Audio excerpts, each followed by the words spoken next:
दोस्तों, अगर आपको भी भारत और इंग्लैंड के बीच में खेले जा रहे 5वें टेस्ट मैच के दूसरे दिन का महामुकाबला पसंद आया हो तो हमारी इस वीडियो को दिल से एक लाइक जरूर कीजिएगा।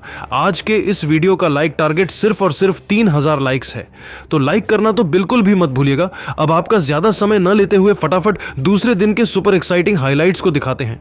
दोस्तों, जैसा कि आप सभी को पता है कि इंग्लैंड के ऐतिहासिक ओवल के मैदान पर भारत और इंग्लैंड के बीच टेस्ट सीरीज का 5वां यानी कि अंतिम महामुकाबला खेला जा रहा है।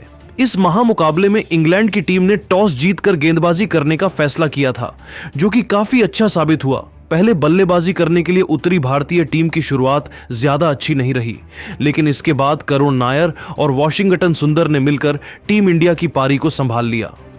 करुण नायर ने मुश्किल हालात में शानदार बल्लेबाजी का नजारा पेश किया और उन्होंने तूफानी अर्धशतक ठोककर टीम इंडिया के स्कोर को 200 रनों के पास पहुंचा दिया। दूसरे दिन का खेल खत्म होने तक भारतीय टीम का स्कोर 6 विकेट के नुकसान पर 204 रन था। करुण नायर 52 रनों की पारी खेलकर मैदान पर डटे हुए थे, जबकि वॉशिंगटन सुंदर 19 रन बनाकर उनका साथ दे रहे थे।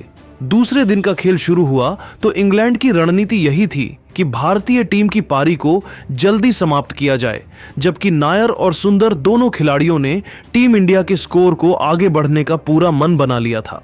दूसरे दिन के खेल शुरू होते ही इंग्लैंड के कप्तान ओली पोप ने बॉलिंग अटैक पर जोश टंग को लगाया। उनके सामने स्ट्राइक पर मौजूद थे करुण नायर। शानदार बल्लेबाजी करते हुए उन्होंने पहली ही गेंद को लेग साइड में धकेल दिया और गेंद तेजी से बाउंड्री को पार करते हुए 4 रनों के लिए चली गई। फिर अगली गेंद पर उन्होंने सिंगल लिया और अब स्ट्राइक पर आ चुके थे वॉशिंगटन सुंदर। स्ट्राइक पर आते ही सुंदर ने भी शानदार बल्लेबाजी का नजारा पेश किया और 5वीं गेंद पर सनसनाता हुआ चौका लगाकर टीम इंडिया के स्कोर को रॉकेट के रफ्तार से आगे बढ़ाया। जोश टंग का यह ओवर इंग्लैंड के लिए काफी महंगा साबित हुआ। उन्होंने अपने इस ओवर में 9 रन लुटा दिए। भारतीय टीम का स्कोर 6 विकेट के नुकसान पर 213 रन था। दोस्तों, आज तो करुण और सुंदर दोनों बल्लेबाज जबरदस्त फॉर्म में दिखाई दे रहे थे। 66वें ओवर में इंग्लैंड की तरफ से गेंदबाजी करने के लिए आए विकेट की तलाश में गस एटकिंसन ने करुण नायर को खूब चकमा दिया। ओवर की दूसरी गेंद उनके पैर पर लगी, लेकिन गेंद लेग स्टंप को मिस कर रही थी और इस तरीके से नायर को जीवन दान मिल गया। गस एटकिंसन ने इस ओवर में करुण नायर को पूरी तरीके से जकड़ कर रखा और उन्हें एक एक रन के लिए तरसा दिया। यहां पर नायर एक भी रन नहीं जोड़ सके, लेकिन वह अपना विकेट बचाने में पूरी तरीके से कामयाब हो गए। 70वें ओवर में इंग्लैंड के कप्तान ओली पोप ने जोश टंग के ऊपर भरोसा जताया और गेंद को उनके हाथों में थमा दिया। इस बार ओवर की पहली ही गेंद इंग्लैंड की मिस फील्डिंग की वजह से बाउंड्री को पार कर गई और भारतीय टीम को 4 एक्स्ट्रा रन मिल गए। फिर अगली गेंद पर सुंदर ने सिंगल लिया। अब स्ट्राइक करुण नायर के पास आ चुकी थी, लेकिन दोस्तों, तभी खतरनाक गेंदबाजी करते हुए जोश टंग ने ओवर की 5वीं गेंद पर करुण नायर को अपना शिकार बनाया और उन्हें एलबीडब्ल्यू करके टीम इंडिया को तगड़ा झटका दे दिया। करुण टीम इंडिया के लिए 8 चौकों की सहायता से 57 रनों की पारी खेलकर वापस लौट गए और टीम इंडिया का 7वां विकेट गिर गया। करुण नायर क्या विकेट गिरने के बाद वॉशिंगटन सुंदर का साथ देने के लिए मैदान पर उतरे आकाशदीप। इंग्लैंड की तरफ से 68वां ओवर लेकर आए एक बार फिर से गस एटकिंसन। ओवर की तीसरी गेंद पर वॉशिंगटन सुंदर ने चीते की रफ्तार से दौड़कर 2 रन पूरे कर लिए और स्ट्राइक अपने पास ही रखा, लेकिन अगली ही गेंद पर वह गस एटकिंसन का शिकार हो गए और गेंद उनके बल्ले से लगकर सीधा जैमी ओवर्टन के हाथों में चली गई। इस तरीके से टीम इंडिया का 8वां विकेट गिर गया और वॉशिंगटन सुंदर 3 चौकों की सहायता से 26 रन बनाकर बेहद निराश मन से वापस लौट गए। अब टीम इंडिया की पारी को संभाल रहे थे आकाशदीप और मोहम्मद सिराज। टीम इंडिया के लगातार विकेट गिरते चले गए, इसीलिए दोनों खिलाड़ियों के चेहरे पर दबाव साफ झलक रहा था। 70वें ओवर में गस एटकिंसन ने मोहम्मद सिराज को क्लीन बोल्ड कर दिया। सिराज बिना खाता खोले ही अपना विकेट गंवा बैठे और टीम इंडिया का 9वां विकेट गिर गया। इसके बाद प्रसिद्ध कृष्णा बल्लेबाजी करने के लिए उतरे, लेकिन गस एटकिंसन की खतरनाक गेंदबाजी के सामने वह भी मैदान पर नहीं टिक सके और गेंद उनके बल्ले का किनारा लेते हुए सीधा विकेट कीपर जैमी स्मिथ के हाथों में चली गई। इस तरीके से टीम इंडिया की पहली पारी समाप्त हुई। भारतीय टीम अपनी पहले इनिंग्स में 224 रन ही बना सकी। टीम की तरफ से सबसे ज्यादा 57 रन करुण नायर ने बनाए, वही साई सुदर्शन ने भी 38 रनों का योगदान दिया। इंग्लैंड की तरफ से खतरनाक गेंदबाजी करते हुए गस एटकिंसन ने 5 विकेट झटके, जबकि जोश टंग को 3 विकेट मिले। अब दोस्तों, इंग्लैंड की टीम बल्लेबाजी करने के लिए उतरी और टीम इंडिया के वापसी के लिए गेंदबाजों का शानदार प्रदर्शन करना बहुत ही ज्यादा जरूरी था। इंग्लैंड की तरफ से बल्लेबाजी की शुरुआत करने के लिए हर बार की तरह 2 विस्फोटक बल्लेबाज बेन डकेट और जैक क्राउली की खतरनाक जोड़ी मैदान पर उतरी। दोनों खिलाड़ियों के कंधों पर इंग्लैंड को तेज शुरुआत दिलाने की जिम्मेदारी थी, जबकि उन्हें दूसरी तरफ टीम इंडिया की तरफ से गेंदबाजी करने के लिए आए रफ्तार के सौदागर मोहम्मद सिराज की चौथी गेंद को बेन डकेट ने ऑफ साइड किस दिशा में धकेलकर 3 रन चुरा लिए। इस तरीके से इंग्लैंड का खाता खुला। अब स्ट्राइक जैक क्राउली के पास थी। आते ही उन्होंने ओवर की अंतिम गेंद पर तगड़ा चौका लगा दिया। पहले ओवर में दोनों बल्लेबाजों ने मिलकर 8 रन बना दिए और इंग्लैंड को शानदार शुरुआत दिलाई। टीम इंडिया के कप्तान शुभमन गिल ने दूसरे ओवर में गेंदबाजी करने के लिए आकाशदीप को भेज दिया। आकाश ने शानदार गेंदबाजी का नजारा पेश करते हुए बेन डकेट और जैक क्राउली को खूब चकमा दिया और उन्हें 1-1 रन के लिए तरसा दिया। टीम इंडिया की तरफ से तीसरा ओवर लेकर एक बार फिर से मोहम्मद सिराज आए, लेकिन इस बार जैक क्राउली ने उनकी जमकर धुनाई कर दी। ओवर की पहली गेंद पर बेन डकेट ने सिंगल लेकर स्ट्राइक जैक क्राउली को दे दिया और स्ट्राइक पर आते ही जैक क्राउली ने लगातार 2 जबरदस्त चौके लगाकर इंग्लैंड के स्कोर को रॉकेट के रफ्तार से आगे बढ़ाया। दूसरे ओवर में सिराज ने 9 रन लुटा दिए और इंग्लैंड का स्कोर 18 रनों तक पहुंच गया। चौथे ओवर में टीम इंडिया के कप्तान शुभमन गिल ने एक बार फिर से आकाशदीप के ऊपर भरोसा जताया और बैंडबाजी करने के लिए उनको भेज दिया। इस बार आकाश ने इतनी खतरनाक गेंदबाजी किया कि बेन डकेट के होश उड़ गए और वह संभल कर बल्लेबाजी करते हुए अपना विकेट बचाने में लगे हुए थे।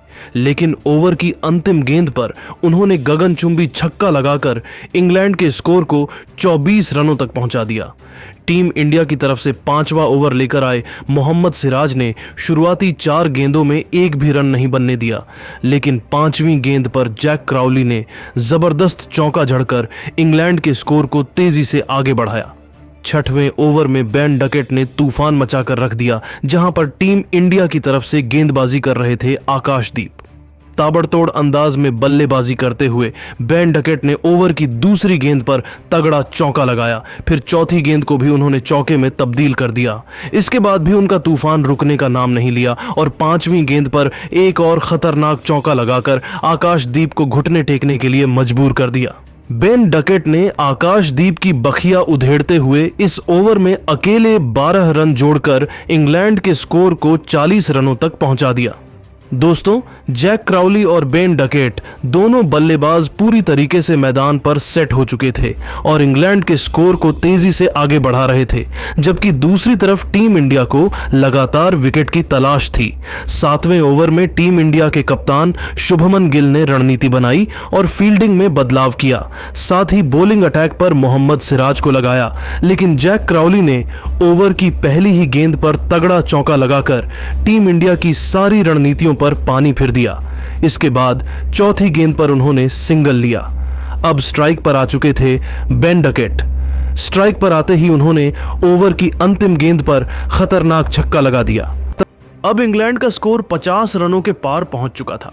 अगले ओवर में टीम इंडिया की गेंदबाजी में बदलाव देखने को मिला और कप्तान शुभमन गिल ने बॉलिंग करने के लिए प्रसिद्ध कृष्णा को बुला लिया, लेकिन प्रसिद्ध भी जैक क्राउली की खतरनाक गेंदबाजी के सामने घुटने टेकते हुए नजर आए।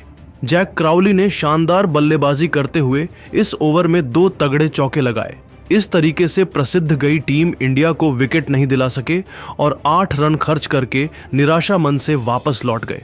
जैक क्राउली और बेन डकेट दोनों बल्लेबाज जबरदस्त फॉर्म में दिखाई दे रहे थे और टीम इंडिया के हर गेंदबाज की जमकर धुनाई कर रहे थे।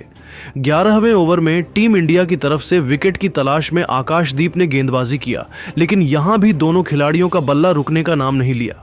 जहां एक तरफ बेन डकेट ने ओवर की पहली गेंद पर चौका लगाया, तो वहीं जैक क्राउली ने ओवर की आखिरी 2 गेंदों पर लगातार 2 चौके लगाकर आकाशदीप की धज्जियां उड़ाकर रख दी। दोस्तों, दोनों खिलाड़ियों ने मिलकर इंग्लैंड के स्कोर को 92 रनों तक पहुंचा दिया। तभी 13वें ओवर में खतरनाक गेंदबाजी करते हुए आकाशदीप ने बेन डकेट को अपने जाल में फंसाया और ध्रुव जुरैल के हाथों कैच पकड़वाकर उन्हें पवेलियन का रास्ता दिखा दिया। इस तरीके से इंग्लैंड का पहला विकेट गिरा बेन डकेट के रूप में।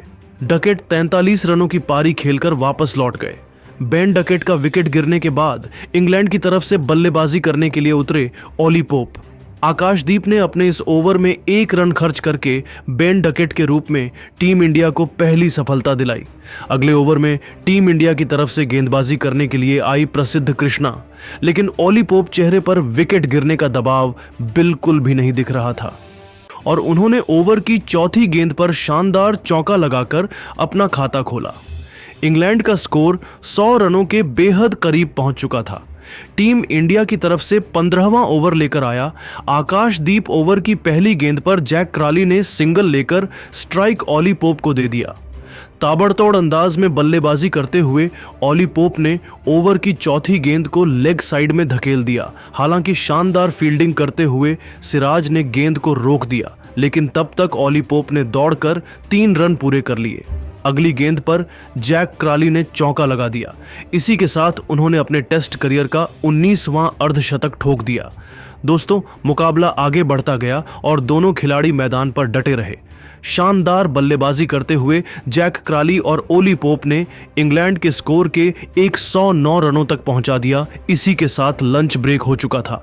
लंच होने तक जैक क्राली 52 रन बनाकर मैदान पर डटे हुए थे, जबकि ओली पोप 12 रन बनाकर उनका साथ दे रहे थे।